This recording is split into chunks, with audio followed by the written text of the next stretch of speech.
الحمد لله.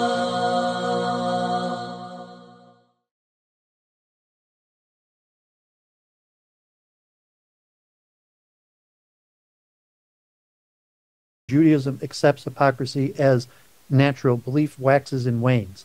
So you could go through periods of your life where you believe strongly and periods of your life where you don't believe. And if you go through periods of life where your belief is waning, you could try to increase your belief. But the main thing is behavior.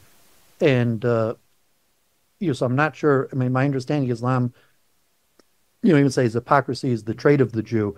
But I would say Judaism takes a practical view of that. A belief is a commandment, but if you don't believe it's just one commandment and there's still the law, and just because you don't believe doesn't mean that you could dump everything else, and it's considered honorable to follow the law even if you don't believe.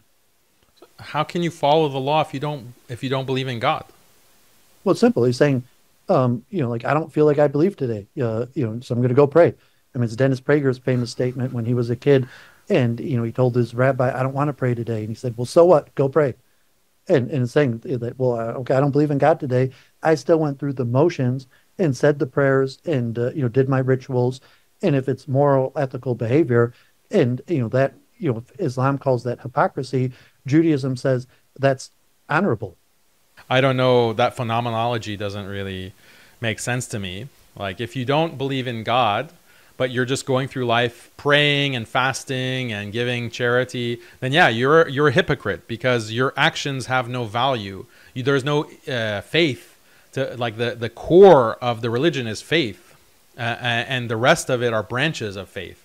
The core of Islam is faith. The core of Judaism is adherence to the law, not faith. We don't judge people on belief. We only judge them on action and to some extent speech. So yes, it's a sin of the mind.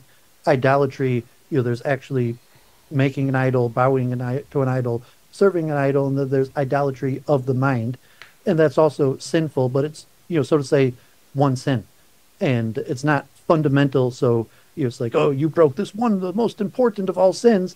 Judaism doesn't necessarily have these fundamental, this law is more important than the other laws. So belief and so to say duties of the heart and mind are just one aspect of the law.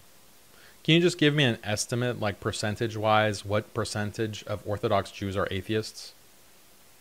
We have to ask individually. I would say even estimate. half.